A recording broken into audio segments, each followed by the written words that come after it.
yourself ever fresh and ever ready. My humble pranams at the holy lotus feet of my Guru, Papa Swami Ramdas of Anandashram, and my beloved parents. So today we will take up the fourth chapter. The title is Jnana Yoga, is also known by the name Jnana Karma Sannyasa Yoga. Here yoga is both Jnana Yoga and Karma Yoga. In the previous class, we have learnt a little bit about this. Now we will proceed further and see what is the content of this particular chapter. Om Shri Krishna Parabrahmane Namaha Atha Srimad Bhagavadgita Chaturthodhyayah Jnana Karma Sannyasa Yoga Shri Bhagavan Upacha Imam Vivasvate Yogam Loktavanagam Avyayam Vivasvan Manave Praha Manurikshvakave Bravit.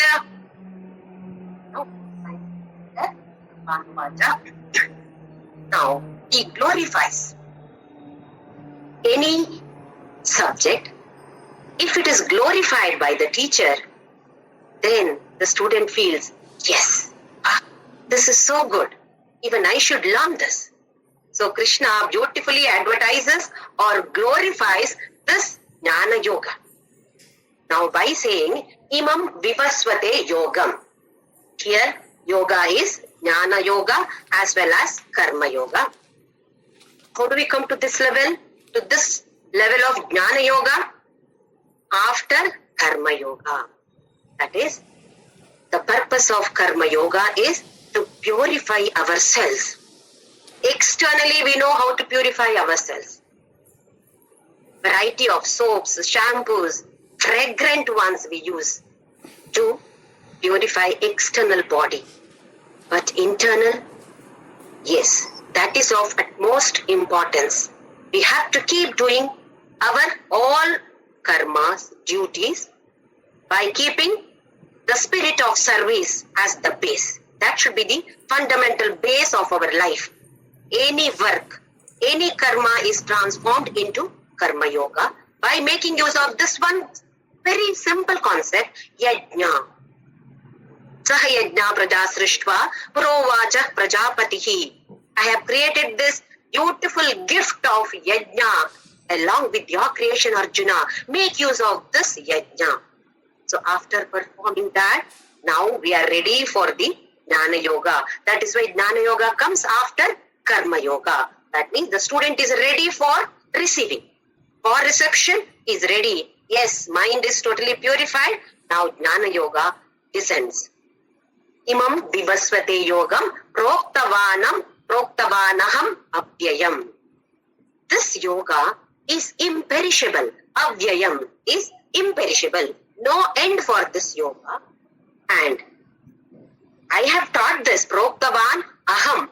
I have taught this, I have told this to whom? Vivasvate, Vivaswan. Vivaswan is sun, sun god, Surya. Surya is supposed to be the best karma yogi in this universe. He gives heat. What does he take from us? Nothing. Isn't this yajna? He is performing such a great yajna by giving us all heat, because of which we all are nourished. Our food, without sunlight, we cannot get it. So, he says, I have taught this to Vivaswan or Sun God. Even today scientists agree that at the time of creation of this universe, Surya was the one who was created first. Even today scientists say this, declare this. Sun was the first object or whatever you call that was created initially. Then only everything else started. So now Krishna says, I have taught this to Vivaswan. That is to Sun God, who is the best karma yogi. Arjuna, why are you worried? Then Vivaswan Manave Praha. This Sun God, Surya, taught this to his son Manu, Manave. Manu is Surya's son. we all are descendants of Manu. So we get this name either Manushya or Manava. Descendants of Manu. Surya's son is Manu. We are all descendants of Manu. So we are all known by the name Manavas or Manushyas. So here Manave Praha. This was taught to Manu by his father Vivaswan. Then Manuhu Ikshwaku Avabravit. Ikshwaku. This we have heard this name many times because Sri Rama belonged to this Ikshwaku Vamsha. He is basically from Surya Vamsha. Surya's son Manu. Manu's son Ikshwaku.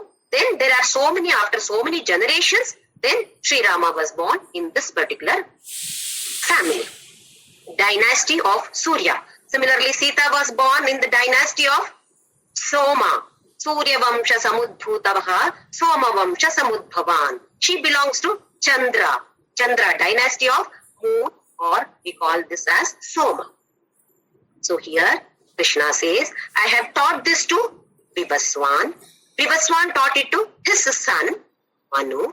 Manu taught his son, Ikshwaku. When you come to this Manu Smriti, all the rules and regulations of our lives is written in this Manu Smriti. So he is supposed to be the first person in this universe to take birth. So Manu Smriti.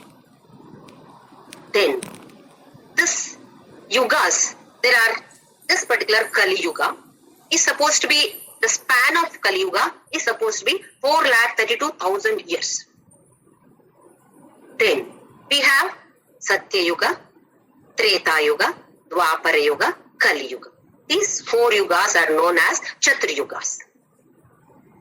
This Chatur-yugas take 43,20,000 years. 1,000 such Chatur-yugas put together is one Kalpa. The present Kalpa is, all of us know, Shvetavaraha Kalpa. And there are supposed to be 40 different Manus for this 1,000. That is, one Kalpa has got 40 Manus. The present Manus keep changing, 40 Manus are there. The present Manu is supposed to be the 7th one. While doing the Sankalpa, they say, Shvetavaraha Kalpe Vaivaswata Manvantare. So this Manu is known by the name Vaivaswata Manu. Vivaswan's son, Vaivaswata Manu. That is why we use this in a Sankalpa. Shvetavaraha Kalpe Vaivaswata Manvantare Jambudvipe Bharata Kande Bharata Varshe. So like this the Sankalpa goes on. Then we talk about our own Gotra or children or whatever it is. So this Manu was taught this particular yoga by Vivaswan. Now, Krishna is glorifying. Arjuna must have thought, Oi Krishna, this Karma Yoga, did you cook up all this story? Is it your own child over here? Or has anybody learned about this? So, Krishna here says, not an ordinary person. The great people, these all have learned this. They have implemented all these concepts in their lives. So don't get confused. Don't doubt me. You need not have any doubts. All the great people, these are all the students of Brahma Vidya. This yoga was taught to one person by me, then parampara. It went by family to family and so on. So he says in the next shloka now, Evam parampara praptam imam rajarshayo viduhu sakale neha maghata yogo nashta parantapa. Evam praptam. What is parampara here? Surya, Vivaswan taught it to Manu, Manu to Ikshwaku to his son and so on. This went on para. One after the other, it has gone. It has taken transfer from one descendant to the next one. So here, parampara praptam imam rajarshayo viduhu. Not ordinary people again. Raja Rishi. Rajarshi. We have seen one example of Rajarshi Janaka. Krishna has already talked about him, Janaka Dayaha. There are so many other people who are by profession kings. But they are also Rishis. That is why they are known by the name Rajarshi. Rajarshi, Rajarshi. They performed their duty of the king to the best of their knowledge. They had high knowledge because they were treading the path of spirituality. They were not commercial minded. They were committed to their work. They took care of their people. Why should it be taught to these kings? Yatha Raja, Tatha Praja. What is the behavior of Raja? Similar behavior will be there in his Prajas also, in his people. People generally, this also we have seen, Yad Yadacharati Shreshtaha, Tatta Deve Taro Janaha. All the Shrestha people, whatever they do, all the ordinary people follow them. So here, in those days, these were Shrestha people, greatest people. They could be followed by anyone. When Vedavyasa told his son Shuka Mahamuni, go to Janaka to learn. When he had some doubt about something in spirituality, Shuka Mahamuni asked his father, Vedavyasa. Vedavyasa did not clarify his doubt. He said, you go to Janaka. Janaka will clear the doubt. Shuka had the doubt. Hey, he's a king. He's a family man. Wife, children, and so much of bhoga is there for him. How can he teach me? Vedavyasa said, go and see. Even Vedavyasa used to send his people to such Rajarshis. Then imagine to what level they were there. Rajarshiyo Viduhu. And when people follow them, just like the king, they also would not have this materialistic world attachment. When the king does not have, people also at least try to follow. That is what we call Ramarajya. What is the meaning of this Ramarajya? No desires. Why no desires? They were contented. Why were they contented? They saw their Sri Rama being contented, always following his dharma, as a son, as a husband, as a whatever it is, as a king. Different roles he had to play, but he performed all his duties with that yajna concept. We call this as Ramarajya. That is why it was necessary for all the kings to know this field then. Now also if you observe, according to me, if you want to perform, if you want to be a professional as a doctor, you have to study. Minimum 5 years of medicine you have to study. An engineer, you have to undergo that course. Whichever field you want to take up, you have to undergo that course. But what about our politicians? Why not one course should be there in the path of spirituality for all the politicians? At least some 2-3 years of some course should be introduced. If they have got through this, it is not an examination, written examination, they will be under observation. If they are excelling in this, then only they can contest in the elections. This rule should be made in our country, at least in our country. Then at least a little bit of that selfishness may not be there. Not that with 3 years they will progress a lot, but at least some knowledge will be there. Not that all the politicians are corrupt or they are not good. Some of them are good, but majority of them are not good. That is why we are not able to progress much. One person wants to progress, the other person is pulling them down. So I feel it should be introduced. If you clear this, then only are eligible for contesting. You can become MLA, MLC, MP, whatever it is, Chief Minister, Prime Minister. Now today what is the case? They are also corrupt. In this field of spirituality, can you expect this corruption? One can be a corrupt engineer, one can be a corrupt IAS officer, one can be a corrupt doctor or whatever profession it is. But one cannot be a corrupt in this path of spirituality. Because we know the values. As we go further, we keep learning. Oh, this is the value that I have to inculcate. I have to implement in my life. So if the leaders are good, subordinates also will be good. This type of some courses should be there for everybody, starting from this primary education itself. Bhagavadgita, important shlokas of Bhagavadgita at least should be there, should be taught to all children, so that they understand what life is. Otherwise, they are not able to face any difficulties. Tough situations, they go under depression, attack of anxiety. That should not happen to our children. We should make our children strong within. Externally, health-wise, physical health-wise, they may be strong. But what about mental health? To make them strong, this type of concepts are to be taught to them. They have to learn this. They have to implement one by one, little by little. They have to do this. Only then it is possible for our people, not only universe. Of course, right now we are concerned about our country. So our country can progress only then. In those days, that is why these Rajas were Rishis also. They were taught all these concepts. So what Krishna says here is, don't think that it has come just now. Bhagavad Gita is not because of me here. Initially itself, at the time of creation of this universe itself, this concept was there, Arjuna.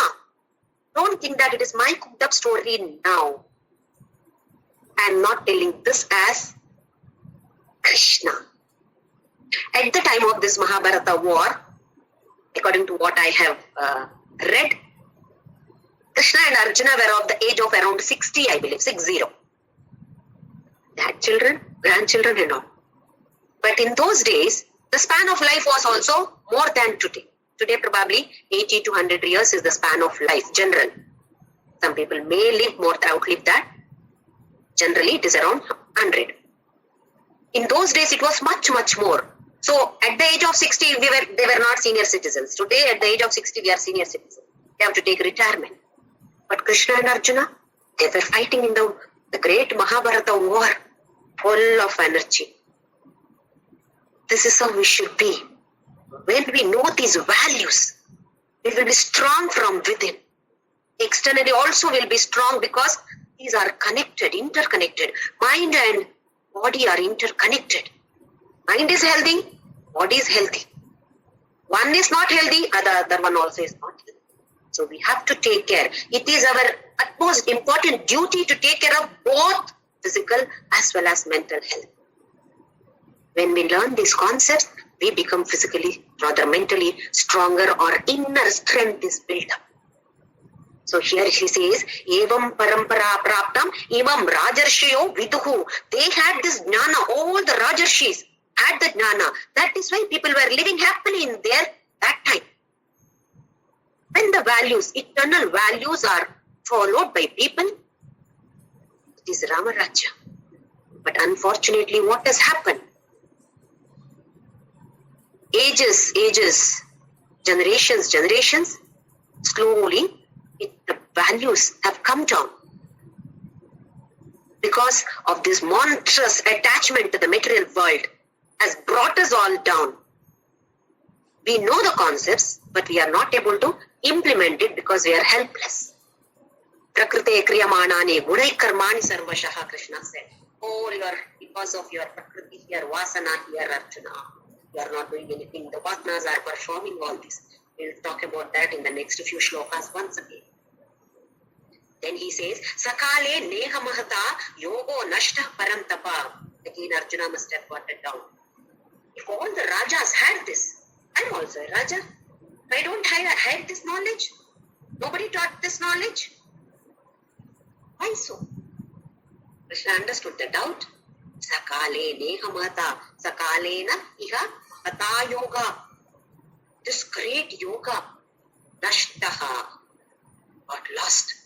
With the time, in the course of time, this wonderful, greatest knowledge is deteriorating, decreasing, values are decreasing. Parantapa, one who has burnt his enemies.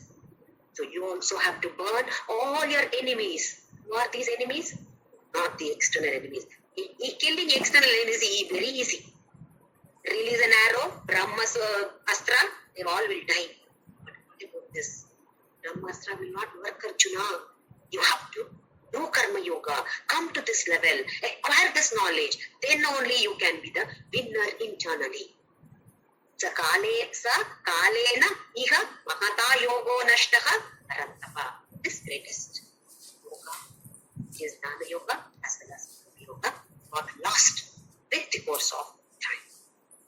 Next, third shloka. Sa evayam maya tedya yoga prokta puratanaha bhaktosi me sakha cheti rahasyam hetaduttamam. Ayam maya adya yoga prokta puratanaha. This yoga has been taught by me. This yoga which is puratana, not now, puratana. At the time of universal creation itself, I have created this yoga and I have taught this to Vivaswan also. So obviously, it is Puratana yoga. Then, now, I am going to teach you. Why? Bhakta asime sakha cheti. You are my bhakta, you are my friend. Rahasyam hetat uttamam. That is why the highest level of secret. This secret I am going to tell you, Arjuna. Why only Arjuna? Bhakta, bhaktosi me sakha cheti. You are my best bhakta. You are my best sakha, friend. How do we know he is best bhakta?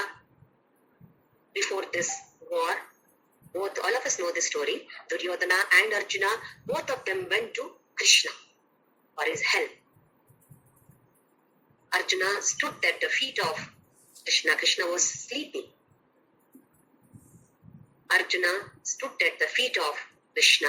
Duryodhana stood at near the head of Krishna. This itself shows who is humble, who is proud.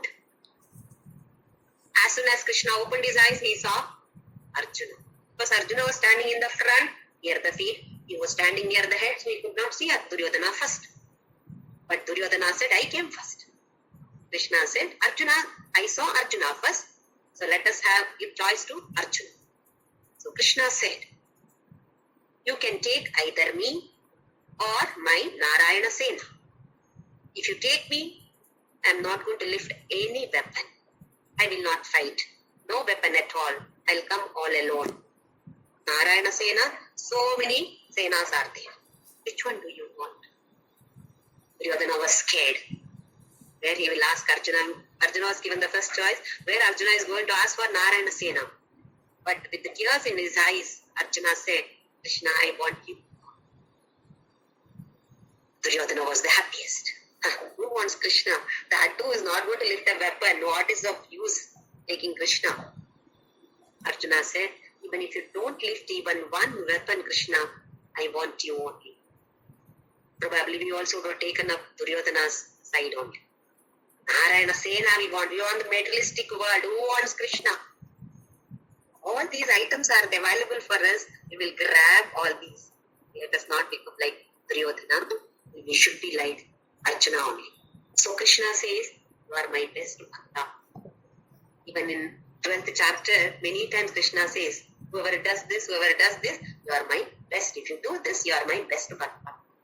For us also, we should do that. He is our best God or he is our favorite God, but he also should say, hey, you are my favorite bhakta. He should live like this so that he says, you are my bhakta. Now we don't know whether he is going to claim that you are my bhakta. We should behave, conduct ourselves in such a fashion that Krishna is going to declare that you are my bhakta. Then Sakha, friend. They were cousin, they were greatest friends too. What is the duty of a friend? We also have many friends. As a friend, definitely there is a duty. Now, Arjuna is down here with the attack of depression. It is a duty as a friend for Krishna to lift him up. Not just lifting him up physically, to give all the needed knowledge. Jnana has to be implemented to him now, imparted to him now, so that he implements and wins this war externally as well as internally. So he says, you are my bhakta, you are my sakha, jam iti. That is why rahasyam hetat uttamam. This rahasya, secret. What is the secret in this? Secret is, you are not this body, Arjuna. You are pure consciousness. What is the secrecy in this? We have learned this in second chapter. Ascharyavat pashyati kaschidenam. Ascharyavat vadati tathaiva tanyaha. Ascharyavat chainam anya shrunoti. Shrutva enam vedana chaiva kaschit. Some people see this. Some people talk about this. Some people hear about this. How? Ascharya. What is Ascharya? Ah, is it like this? Oh, I never knew. That is Ascharya. Ah. Like this, when we do, that becomes Ascharya. What is Ascharya about this? Till now, I was thinking, and this body, I have a soul. Oh no, I come to know now, I am the soul. I have taken this body in this birth. I will be taking different body in the later birth. I have taken different bodies in the previous births. This is secret. Why? That's what Krishna says in that shloka. Even after hearing or listening, nothing enters here. Superficial, it is entering here. Theoretically, yes, I know, I'm not this body. But implementation-wise, attachment with all the connections of this body is still there. My daughter, my this, my that, my this. Everything is there. Attachment, all connected. So isn't this rahasya? This is the greatest secret in the world. No other thing is there as secret as this one. It is an open secret. Openly available, but everyone must experience this. Only when we experience this, it is no more a secret because we get that particular jnana. So Krishna says, even though it is a great secret, I am going to impart this knowledge to you, Arjuna, because you are my favorite devotee as well as favorite friend. So we will move on to the next one. And Krishna knows, if such a hero is taught all these, obviously his all people will follow. Whatever Arjuna does, these people will definitely follow. So by teaching a public figure, it is easy to make all the other masses, all the other people also will easily follow. Like our film heroes do something. If they do, then all of us do. All the young generation is ready to do just because some hero is doing something great. So it is easier to impart this knowledge to the common people by imparting to the some Shrestha people, some great. So here Krishna says this is a secret. Next, move on to the next one. Shloka number 4. Arjuna vacha aparam bhavato janma param janma vivasvataka tathametad vijaniyam vamado proktavaniti. Krishna, you are of my age. You are born just a few years back. And this the sun god, from when he is there? How can you say you have taught him? I don't understand this. Aparam bhavato janma. Apara means this particular world, what is happening, that is we call it as apara. Para is beyond this world. That is why we call puja, etc. is known as para karma. Apara karma. What is apara karma? All these shraddhas, titis, or what we call as for our ancestors, what do we do? That is known by the word apara. Why? Because they were born here. For that birth, for their bodies, we are performing that particular karma, whatever we call by different names. Apara. So you are born here in this world, Krishna. Aparam bhavato janma. Your janma has happened just a few years back. I know the date of birth. Param janma vivasvataka. Beyond this world is birth of Vivaswan, Vivasvata or son. Katham etat vijaniyam. How will I understand this now? What do you understand? Tvam adau proktavaniti. You are saying, oh puratana. Then I have told. Hey, this is quite confusing. I am not able to understand. How can I understand? This probably might not have been the doubt of Arjuna. He has asked this for the sake of all of us. In Kali Yuga, all these people will be there who are all ajnanis. They will get such a doubt. Then, who will be there to explain to them? So let me ask the doubt and let Krishna clarify for all these Kali Yuga people, especially for us. So we'll move on to the next one. He declares here, Shri Bhagavan Uvacha Bahuni me vyatitani Janmani tava charjuna Anyagam veda sarvani Natvam vedha parantapa Bahuni me vyatitani Janmani tava charjuna. You and I, Arjuna, you and I, both of us had Bahuni, many births. This is not my first birth, this is not your first birth. Many bahuni me vyatitani janmani. We have spent many janmas. But tani aham veda sarvani. I know everything. Veda here means knowing, knowledge. I have the knowledge of all the janmas. Of myself, of myself also. Whatever janmas you have taken earlier, I know that. Natvam vedha param tapa. You don't know. But I know. We both have taken many janmas, many births. Only difference is you don't know, I know. Imagine if at all we remembered anything from the previous births. We must have taken millions of births to come to this level. Imagine what all creatures we must have been. Some stupid big mosquito, all these we must have taken birth and slowly we have evolved. No birth is accident. It is the effect of a cause. There is a cause, there is an effect. This is the cause for the next effect. What we get next is based on this particular effect, which in turn becomes the cause for the next effect. It is a continuous chain. If at all we had remembered, imagine all the plight of us. In the previous birth, in this birth, one of my close friends. In the previous birth, enemy. Had I remembered that, I wouldn't have made friends with this person at all. Isn't it? Fortunately, this is a blessing for all of us. What we have done in the previous birth, everything is lost. But vasanas are here. Impressions are here, but we don't remember.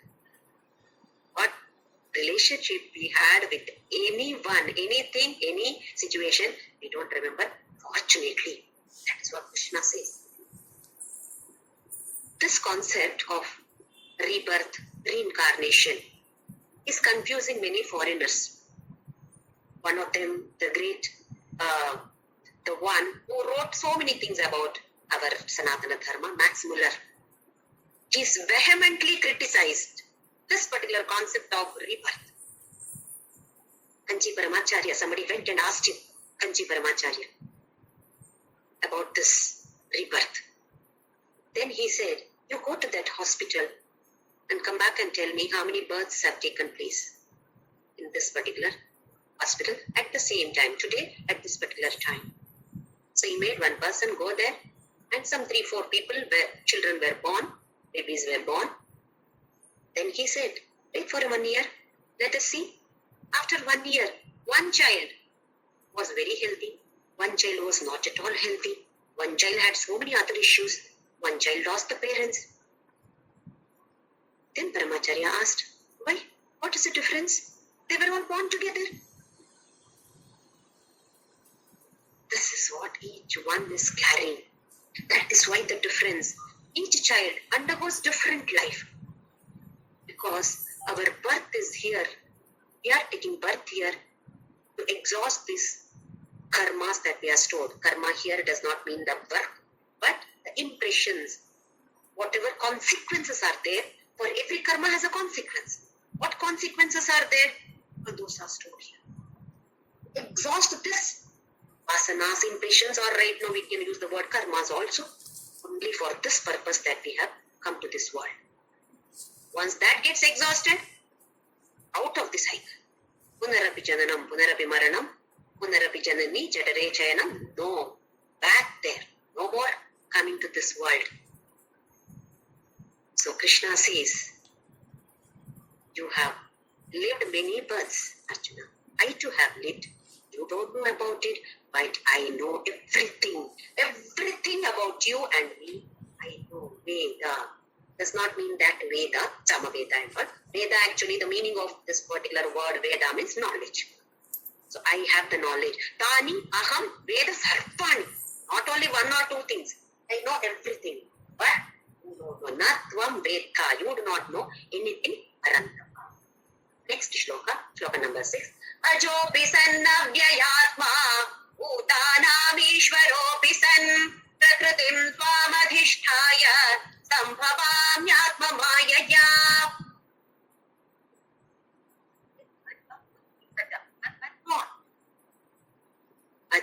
Ja is taking birth. Shaila ja, Padma ja, like this. Ajopi. Aja means no birth. I am unborn. Ajopi sun. Sun is being, like human being, living being is a being. B-E-I-N-G, being. Sun is that. Avyaya, an imperishable Atma. Parama Atma. Avyaya Atma. Imperishable Atma. Bhutanam Ishwaropi San. All the Bhutas. Everything that exists in this world put together, it is known by the word Bhuta. Sometimes Bhuta means only living beings. Sometimes Bhuta means everything. Even inert objects are included in this word. Bhutanam Ishwaro San. Ishwara. I am the controller of all the things, all items, whatever you see. This universe, I am the Bhuta. I am the controller. Then Prakritim Swam Adhisthaya. Teacher or Prakriti. This Prakriti I take in my control. Swam Adhisthaya. Sambhavami Atma Mayaya. By my own Atma Maya, I descend. I Sambhavami. I create myself. Are we creating ourselves? No. We are not creating ourselves. Krishna's avatara and our Janma. There is difference, or any God's avatara for that matter. The difference between avatara and Janma. One is, what is the reason? What is the cause of this? Why are we here? Why is Krishna there? Our Janma is because of ignorance. Ignorance is, I am this body. I am not this, rather, I am soul. That is not known to us. We are still holding on to the body, holding on to all the objects or people or situations connected this body. This is ajna. This is ignorance. The moment we start living, identifying ourselves with this Atma, then it is moksha or mukti, then we do not take janma. So our janma is, the cause is ignorance. What is the cause of Krishna's incarnation or avatara? One of the main causes is for all the leelas, all the plays, P-L-A-Y, play that he plays over here in this universe. In case anybody is reading Srimad Bhagavata, we come across these leelas of Krishna.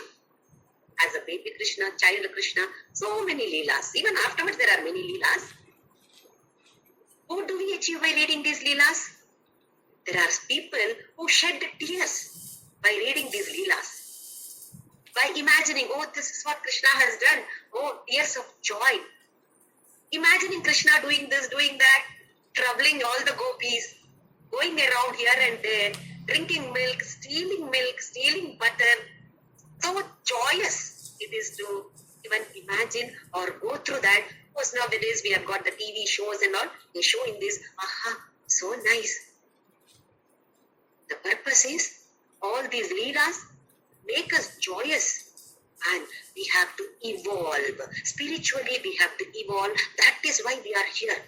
Because of ignorance, we are here, and we have to listen to these leelas of different gods or whoever it is, leelas of them, and then evolve. We keep progressing spiritually. Is progress materialistically as well as spiritually. This is the cause for our birth and cause of Krishna's birth. It is not that ignorance.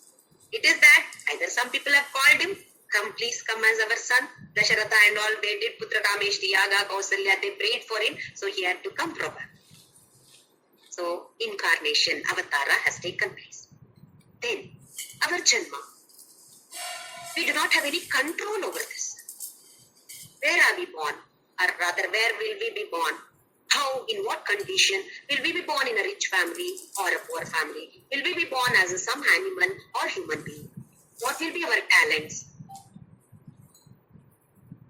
My dear, nothing. Absolutely nothing. What is going to be my nature? Nothing. Whereas Krishna is omniscient, omnipotent, sarvashaktiman, everything. He knows everything. We do not know about our nature. What is my nature? Whether tamasa, sattvic also, we don't know. Sometimes tamasa, dull, sometimes I don't want to do anything. Sometimes very active, rajasika. Sometimes sattvika, oh, I want to read Bhagavadgita today. Let me read. It keeps on reading. We do not know about our own swabhava, our own nature. Why? We are under the control of Maya. Isn't it? He is not under the control of Maya. Maya is under his control. So it's not going to be difficult at all for him. One more example I would like to give. I really enjoyed reading this particular example. I think this was given by Swami Chinmayananda. Assume that you have got a two-wheeler with you. You know how to drive, but your servant does not know. One day, there is no petrol in the vehicle at all. So you are telling your servant, take the vehicle to the petrol bunk, fill it and bring it back. Unfortunately, the servant does not know how to ride the two-wheeler. So he pushes it. Assume that it's a heavy bike. He pushes the bike. He struggles to take it, but he has to take it because his master has ordered him. So he goes to the petrol bunk, 1 mile away if the petrol bunk is. He fills it up, again he has to push it back. Oh, imagine, so much of trouble for him, isn't it? Whereas once it is brought, now what does this person do, owner? He simply sits on it and he drives. See the difference. The servant does not know how to ride this vehicle, two-wheeler or bike, whereas the owner knows how to drive. So easily he moves through that particular, uses that vehicle according to his language. Wherever he wants to go, he can go. This is what is Krishna doing. This is what like servant we are doing. We are pushing ourselves. Totally different. Whereas Krishna, whenever he wants, wherever he wants, he goes. We don't know anything about it. Krishna knows about it. And the purpose, why are we here? Not an accident. Nothing is accident here. Everything is here. Everything is stored here. So we have come only to evolve ourselves. Krishna, nothing to evolve. No, what evolution is needed for him? He has come here. Dharma samsthapanarthaya sambhavami yuge yuge. To establish dharma, I am descending. I am not taking birth. Avatara. I am descending here. That is the difference between our birth and Krishna's incarnation. He descends. We simply fall down. He descends by his own will. Sambhavami atmamayaya. By my own maya. Right? Descend here. So this is the difference between two births, right? Our normal birth and Krishna or any god's incarnation. Then, just now we discussed about this karma, what is stored here, or vasanas, what is stored, impressions, what is stored. And based on this, our next birth takes place. Based on the previous impressions, this birth has taken place. Similarly, what is stored here, based on this is the cause for the next effect. These different 3 karmas are there.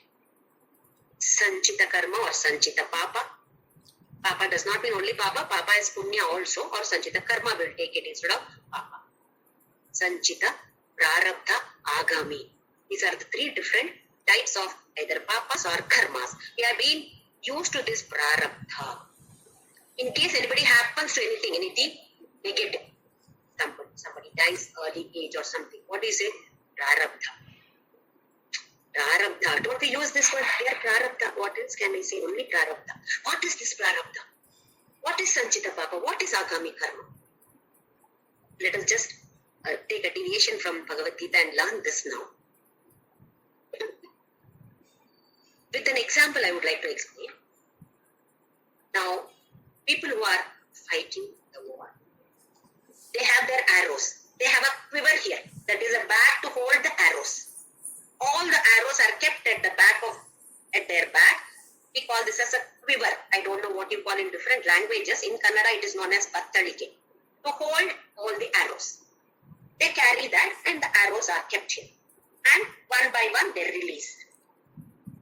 The arrows which are kept here, which are stored here, Sanchita Karma or Sanchita Papa. What is released is Prarabdha Karma. And arrows get over. All the arrows get over. What do? We get some more arrows. Right now I have only this, but in future I will have to take some more arrows. That is Agami Karma, future. My span of life, I don't know how long I will live, but some more days, some more minutes or some more seconds, whatever it is, some more karma may take place. What is that taking place? That is being stored here. Difference between this and that is stored one and released one. Released one, you do not have any control now. It is released already. It is giving its fruits. It started. That karma has already started giving fruits to you. It is already released. It is coming and attacking us. It may be a Pushpa Bana. Anything good happens? Pushpa Vrishti, arrow of flowers. Anything good is happening? Yes, that is also because of the previous cause, effect of the previous cause. It is already released. We are either enjoying or grieving.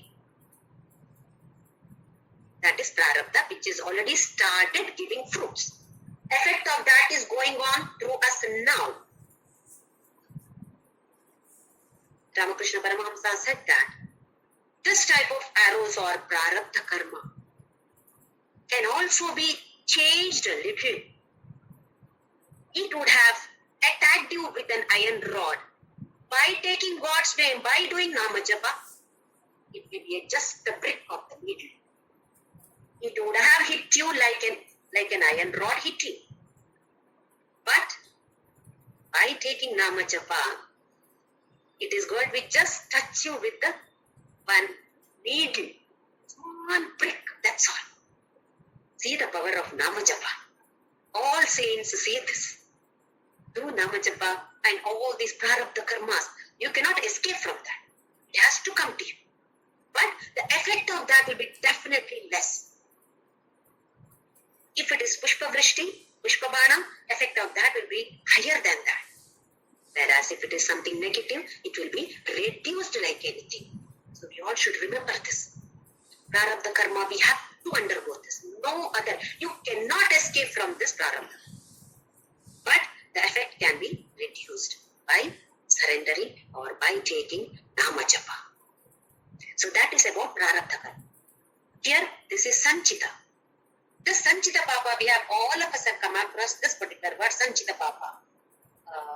Lingashtaka. Chandana lepita lingam pankajahara sushobita lingam Sanchita Papa vinashana lingam tat pranamami sada shiva lingam. Sanchita Papa is stored here. Yet to start giving fruits. This can be totally destroyed. Come on, throw away all those. How? Once again, by taking Namajapa. Prarabdha, we cannot escape. But the effect of that can be reduced. The negative effect, what is there, that can be definitely reduced by taking Namajapa. Sanchita Papa, all can be destroyed. Anyway, it has not started giving fruit. So it can be definitely destroyed. How? Once again by taking Namajapa. So these are the three different types of, it is normally used, the word karma is being used. Sanchita Papa, Prarabdha Papa or Agami Papa. Or it is also known by the word Sanchita Karma, Prarabdha Karma, Agami Karma.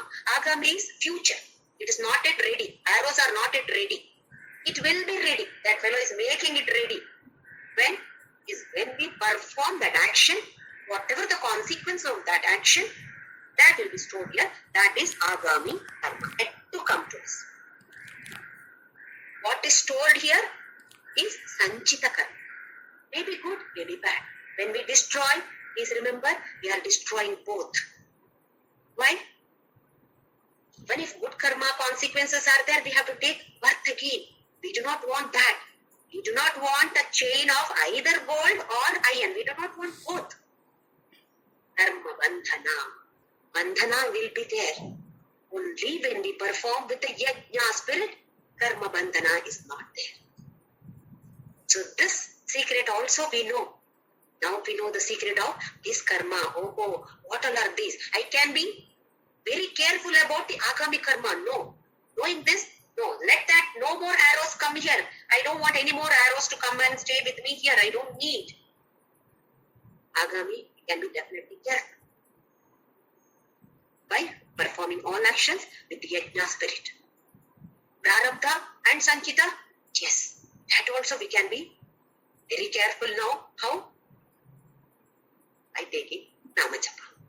So all of us enjoy taking Namajapa. So we all continue to take Namajapa so that all these are destroyed and our focus is not on this. Focus is on God. Do whatever you want. But definitely He will remove all these arrows, especially something negative is there, definitely is going to destroy all these arrows. So our aim should not be for the destruction of that. But by default it happens. So all of us should continue to take this type of Namajapa. Now here the next Shloka, the most famous Shloka of Bhagavadgita. Yada yada hi dharmasya glanirbhavati bharata abhyutthanavadharmasya tadatmanam srijamyaham. I'll give you only the introduction to this. This is incarnation. There are 5 different types of incarnation. I'm not talking about the Dashavataras. The types, the different types of avatars. The first one is Purna Avatar. Purna, the name itself says complete. Just like us, he is born, he undergoes all these. That is, young age, middle age, gets married, children, all these. And at the end, leaves the body, drops the body. Like Rama, Sri Krishna. This is called as Purna Avatar. The next avatar is Amsha Avatar. Amsha, only one Amsha. Example is Vedavyasa. Krishna Dvaipayana. He is none other than Mahavishnu himself. But not living like Sri Rama or Sri Krishna. Just came for a particular purpose. Purpose was compilation of all the Vedas. Huge Vedas were huge. So just for compiling all of them, dividing them, that is why he called what the name as Vyasa. Vyasa means division, dividing. The one who divided the Vedas is Vedas. Krishna Dvaipayana was his name. He was given this name after he compiled or divided the Vedas into these 4 Vedas. Veda, Vyasa. For this particular purpose he came. Of course he had some other different purposes too, but this was the main purpose. So we call this as Amsha Avatar. First one was Purna Avatara. Second one is Amsha Avatar. Third one is Avesha Avatar. Avesha. Particular that enthusiasm or Josh. With that Josh, yes, come. All of us know this example. Narasimha Avatar. Prahlada was always praying. Om Namo Narayanaya, which was not liked by his father, Hiranyakashipu. So Hiranyakashipu got so angry, he tried to kill his own son in various ways, but could not kill him. Then he asked, where is your God? Is he here? Is he here? Is he here? Yes, yes, yes. Is he there in the pillar also? Yes. So hit the pillar with his gada, and from there appeared Narasimha. So Avesh Avatara. He had to come to protect his devotee Prahlada. He had to come. Avesha, not a pre-planned one. At that moment, yes, he Avesh. Third, then Nitya Avatar. In the form of all sages and saints. All of us have gurus. For all of us, our guru is my God. For me, my Papa is my God. Everything is my Papa only for me. So these sages are also incarnation of God only. In various years of generations, various sages and saints come so that they motivate, they inspire the people, they help the people to progress in the spiritual path. They uplift like anything. They are also incarnation of God, none other than God himself. Last one is very beautiful, Archa Avatar. Archa Avatar is the one which we see in idols in temples. Idol is either stone or brass or copper, whatever it is. But Prana Pratishtha is done to that idol. Once Prana Pratishtha is done, that becomes a living being. That is why Abhisheka, Naivedya, everything is needed, just like how we need food. That idol also needs food because God is there existing as a living being. As pure consciousness is existing everywhere, that is different issue. But in this particular statue, he is existing, that he is living there for us. And is when we go there, sing his bhajans, glorify him. All the stotras, Vishnu Sahasranama, Lalita Sahasranama, we chant, we derive so much of joy. Standing in front of us. There are so many people in this platform who are all great devotees of Guruvayurappan. Ask them, is it only a statue or a stone over there in Guruvayur? No, not a statue. Only Krishna. Only Krishna is there talking to me. Not an idol. He is alive there.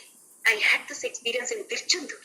First time when I went to visit this beautiful, gorgeous Muruga in Tirchandur, I saw him alive there. He was smiling with beautiful, such beautiful. When I'm talking about that experience, I'm getting all over goosebumps again. Not a statue, not a statue. He was alive for me there. I really saw him there. I don't know how to express that.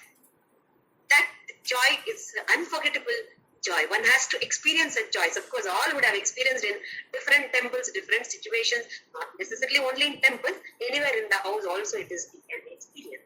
But especially in temples, because the Prana Pratishtha is done, there is a system for it. Based on that system, Prana Pratishtha is done, then that idol becomes a living being, just like us. So they say we have to offer Naivedya. What happens if we don't offer one Naivedya one day? What happens to us if we don't give food for us? The same thing happens to God also. That is our faith. He is there in the Archa also. That is also an avatar. Don't think that it's a statue over there. If it is a statue, you think so many people would have gone to Shirdi, so many people would have gone to visit Tirupati, or so many temples. See the crowd. Why? So much of faith. They see him there. They pray, they get their wishes fulfilled. So it is not a statue. He is definitely alive there. Nothing but another incarnation. So 5 types of incarnation of Bhagavan. First one is Purna, then the second one is Amshavatara, third one is Aveshavatara, Nityavatara, Archavatara. I'll post this list in the group so that in case anybody wants to remember or go through, just keep the list of that so that you can still remember this. causes. Such a beautiful explanation that I heard somewhere. I wanted everybody to enjoy that. But let us stop for today. The same shloka will continue in the next class. Om Shri